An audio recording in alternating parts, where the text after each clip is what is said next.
మనం ఎక్కడి నుంచి వచ్చాం అనేది మర్చిపోకుండా ఉన్నప్పుడే ఇంత సక్సెస్ అవుతారు. అది మాత్రం గ్యారంటీగా చెప్పగలను నేను. తప్పకుండా కష్టపడితే మా డాడీ మాకు నేర్పించేది ఒకటే, ఏంటంటే కష్టపడితే ఫలితం తప్పకుండా వస్తుంది. ఈరోజు కాకపోయినా రేపు కాకపోయినా ఎల్లుండి అయినా వస్తుంది.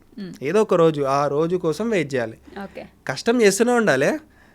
ఫలితం వచ్చే రోజు ఒకటి ఉంటుంది, దాని గురించి వెయిట్ చేయాలి. అదేదో ఒక రోజు వస్తుంది. అప్పుడు ఇన్ని రోజులు కష్టపడ్డా కూడా నాకు ఫలితం వచ్చింది, ఇన్ని రోజులు కష్టపడ్డది ఎటు పోలేదు అనేది ఆ రోజు అనిపిస్తుంది. నువ్వు కష్టపడి వడి అరే దగ్గరలో ఉంది ఆ డే, నువ్వు మధ్యలోనే డ్రాప్ అయిపోయినావు అనుకో, అది చూడలేవు. మళ్ళీ వెనకాల వేస్ట్ అయిపోయిన టైంని చూడలేవు, వేస్ట్ అయిపోయిన టైంని చూడలేవు, ముందుండే సక్సెస్ని చూడలేవు. మధ్యలోనే అందరూ అట్లనే మధ్యలోనే అయిపోయిన వాళ్ళు ఉన్నారు. కానీ నువ్వు 1 year కానీ 2 years కానీ కష్టపడుతున్నావు అంటే ఏదో ఒక రోజు వస్తుంది. అప్పుడు నీకు అది ఒక ఫలితం దక్కుతుంది. అదొక పాసిబుల్ మంచిగా ఉంటుంది. సాంగ్ గురించి కాబట్టి మాట్లాడేది, ఇక్కడ సోనీ లేదు కాబట్టి సోనీకి ఒక సర్ప్రైజ్ ఇద్దాం మనం ఇప్పుడు. ఏం సర్ప్రైజ్ మీరు ఇస్తారు ఇప్పుడు? సోనీ కోసం ఒక పాట మా కోసం, సోనీ కోసం. సోనీ గారు ఇది మీకోసమే అండి. నాకు పాటలు అంత రావు అంటే మొన్న వాడిన రామమ్మ సీతమ్మలోనే ఒక లిరిక్ వాడతా. ఒక లిరిక్ అంటే ఒకటి పాడేదిలేకూడదు, కొంచెం ఒక 2-3 lines అయినా పాడాలి. చిన్ననాటి మన జ్ఞాపకాలన్నీ గుర్తుకొస్తున్నాయే జాబిలమ్మ, నా తోడు నువ్వంటూ నీ తోడు నేనంటూ ఊహల మేడలు కట్టానమ్మా, నీ మనసులో నేనున్నానే, నీ మౌనాన్ని వీడరాదే, నీ మనసులో చోటిస్తేనే నీ మహారాజు నేనే కదే. ఇది నాకు చాలా నచ్చుతుంది. ఇది ఏదైతే ఈ పాయింట్ ఉందో నాకు బాగా నచ్చుతుంది. ఎవరైనా ఎప్పుడైనా పాటలు బాగా పాడతా అని చెప్పారా మీకు? చెప్పలేదు, నేను వాడా ఎవరు, ఎందుకంటే బాగా పాడరు.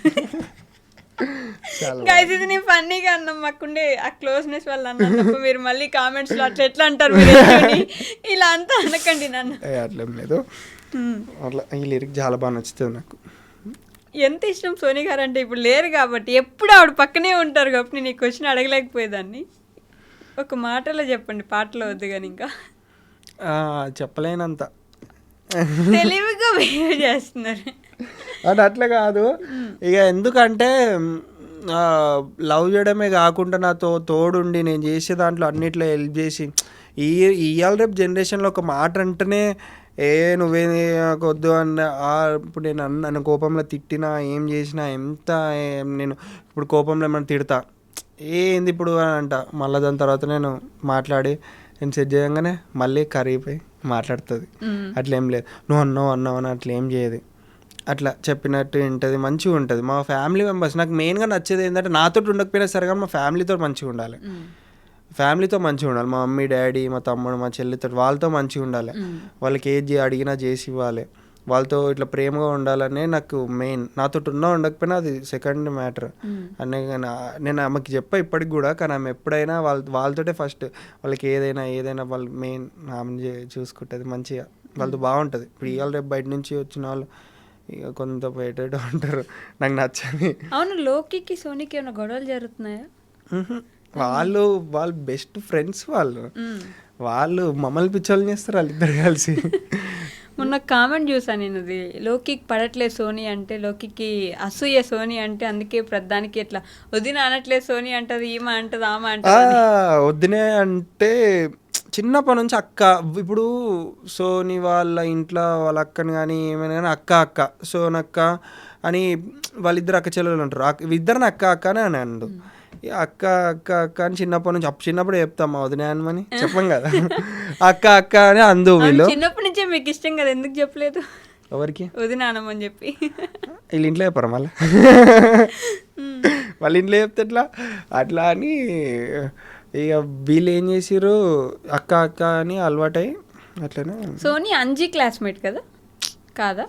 ఇద్దరం ఒకటి క్లాస్, సేమ్ ఏజ్. మేము మీరిద్దరు సేమ్ ఏజ్. నేను అంజీ క్లాస్ అనుకుంటున్నా. ఎందుకు అబ్బా అంటాడు. అయితే ఏమైపోయిందంటే, అప్పుడు కూడా అక్క అందు సోనక్క అందు అది అక్క అంటే బాగుండదేమో, ఇక అక్క అంటే మళ్ళీ బాగుండదు అని చెప్పి అబ్బా అని సోనీ అని డైరెక్ట్ పేరు పెట్టి పెద్దది కాబట్టి ఇక అబ్బా అని అలవాటైంది. అది ఎట్లా వచ్చిందో పేరు కూడా తెలియదు, అబ్బా అని వచ్చింది.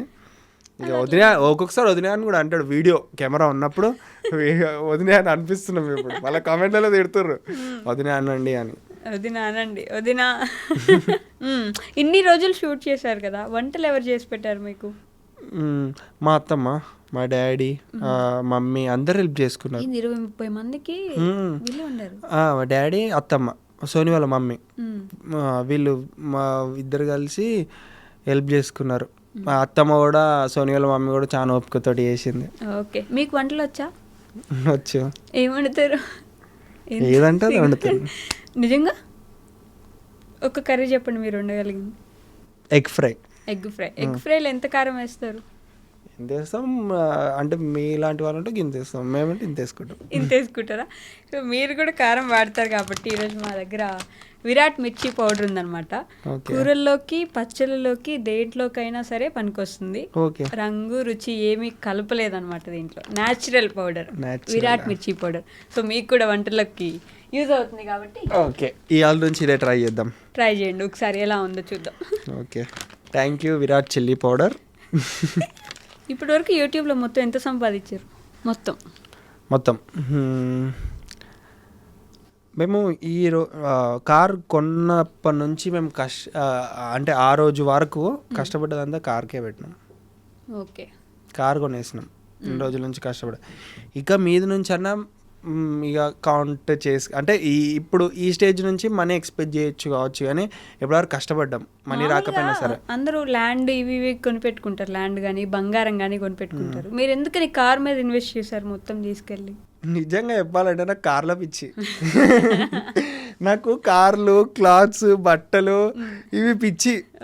ఇక నా లిమిట్లో నేను ఖర్చు పెట్టాలి, కానీ నా దగ్గర మనీ ఇక బీభత్సంగా ఉంటే మాత్రం నేను ఇక అదే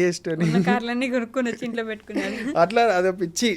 అంటే నేను మంచిగా కనబడాలి, నేను వేసుకునే బట్టలు మంచిగా ఉండాలి, నాకు ఒక స్టైల్ క్రియేట్ చేసుకోవాలి, నాది నేను మంచి కార్లో తిరగాలి. అది మళ్ళీ ఎవరో అంటే కార్లో తిరగాలని కాదు, కార్ నడపాలి. నాకు అది పిచ్చి. ఇప్పుడు నా కార్ నేనే నడుపుకోవాలి, నాకు డ్రైవర్ అట్లొద్దు. నాకు అదొక పిచ్చి, కార్లో పిచ్చి బాగా. నిజంగా ఏమనిపిస్తుంది అంటే మీకోసమే మీ ఫ్యామిలీ అంతా ఇది చేస్తున్నట్టు ఉంటుంది నాకు. అంటే మీ ఫ్యామిలీ మొత్తం వాళ్ళ ఇష్టాలు కూడా మీకోసం మార్చేసుకుని మీకు కావాల్సినట్టు వాళ్ళు మారిపోయి అంతే. అంటే ఇప్పుడు నాకేంటంటే వాళ్ళది అయిపోయింది. మమ్మీ డాడీది ఎట్లా అంటే వాళ్ళ ఇష్టాలకి వాళ్ళు చేసుకున్నది, వాళ్ళు సంపాదించారు, అయిపోయింది. ఇప్పుడు ఏంటంటే పిల్లల ఇష్టాల కోసం మనం ఉండాలి అని చెప్పి వాళ్ళు ఫిక్స్ అయ్యారు. పిల్లలు కూడా లోకి అని ఇద్దరు మీకోసమే కష్టపడుతున్నట్టున్నారు. వాళ్ళకు ఒకటి ఏంటిదంటే అన్న ఏది చేసినా కరెక్టే, అన్న ఏంటి వెళ్ళినాం అనుకో మన లైఫ్ కూడా బాగుంటుంది అన్న ఒక థాట్ తోటి మా డాడీ ఎప్పుడు వాళ్ళని అట్లనే చెప్తాడు. ఇప్పుడు నా ఏంటో వాళ్ళు వచ్చిరంటే వాళ్ళకు కూడా లైఫ్ ఉంటుంది, వాళ్ళకి కూడా మంచిగా ఉంటుంది అని డాడీ అదే చెప్తాడు. వాళ్ళకి అట్లాంటివి కూడా ఏముండవు, వాళ్ళకి ఇష్టాలు ఏముండవు, అన్న చేస్తే అది అంతే. వాళ్ళ ఇద్దరు అంతే. దాంతోపాటు షాయి కూడా ఇక మా అన్నయ్య చేస్తే అదే కరెక్ట్, మా అన్నయ్య చేసిన సక్సెస్ అని వాళ్ళు నా ఇంటిని వచ్చేస్తారు. అమ్మ ఎవరు బయట నుంచి ఈ మధ్య? మా పెద్దమ్మ కూతురు శ్రావణి అని, షాయి అని వీడియోలు అంటారు. ఓకే, మా పెద్దమ్మ దొరికిన వాళ్ళందరినీ వీడియోస్లో పెట్టేస్తున్నారు మొత్తానికి. చిన్నప్పటి నుంచి ఉన్న వాళ్ళమే, ఒక ఫ్యామిలీ చిన్నప్పటి నుంచి మేము ఎవరైతే ఉన్నామో వాళ్ళందరము చేసినాం. మొన్నటిదాకా షాయి రాలేదు, ఈ మధ్య ఆమెకు కూడా ఇంట్రెస్ట్ ఉండి చేస్తా అంటే మనకి ఇంట్రెస్ట్ ఉన్న వాళ్ళని ఎప్పుడు మనం డిస్కరేజ్ చేయం. రావాలి, చేయాలి, మన టాలెంట్ని ప్రూవ్ చేసుకోవాలి అనే చూపిస్తాను. నేను ఎవరైనా సరే, నేను ఎప్పుడైనా సరే పెద్ద సింగర్ అని పెద్దల దగ్గర పోయి నేను అట్లా చేయను. ఎవరైతే టాలెంట్ ఉండి సపోర్ట్ లేకుండా ఏదో చేద్దామనుకొని ఏదో పని చేసే వాళ్ళని తీసుకొచ్చి ప్రూవ్ చేయించుకుంటా. సింగర్లో కానీ యాక్టింగ్లో కానీ వెళ్ళనైనా సరే. ఓకే, సో మొత్తానికి ఏం చెప్దాం అనుకుంటున్నారు మీ ఆడియన్స్కి, మీ ఫ్యాన్స్కి, మీ సబ్స్క్రైబర్స్కి? ఎంత చెప్పినా తక్కువనే వాళ్ళకి. ఏం లేదు, రావమ్మ సీతమ్మ సాంగ్ని ఇంకా చూడకపోతే యూటర్న్స్ క్రియేషన్ యూట్యూబ్ ఛానల్లో ఉంటుంది, చూడండి. అండ్ మీరు సర్చ్ బార్లో రావమ్మ సీతమ్మ సాంగ్ అన్న వస్తుంది, లేకపోతే యశ్ సోని సాంగ్ అన్న వస్తుంది. అండ్ ఓవరాల్గా సాంగ్ చూసి కామెంట్ చేయండి, లైక్ చేయండి, మీ ఫ్రెండ్స్ అండ్ ఫ్యామిలీ మెంబర్స్ అందరికీ షేర్ చేయండి ఆ వీడియో. అండ్ సాంగ్ మీరు ఒక్కసారి వింటే రోజుకి 2-3 సార్లు వినే విధంగా ఉంటుంది సాంగ్. అండ్ ఈరోజు ఇంటర్వ్యూ ఎలా అనిపించిందో మీరే చెప్పాలి కామెంట్స్లో, ఈ వీడియోకి కామెంట్ చేయండి.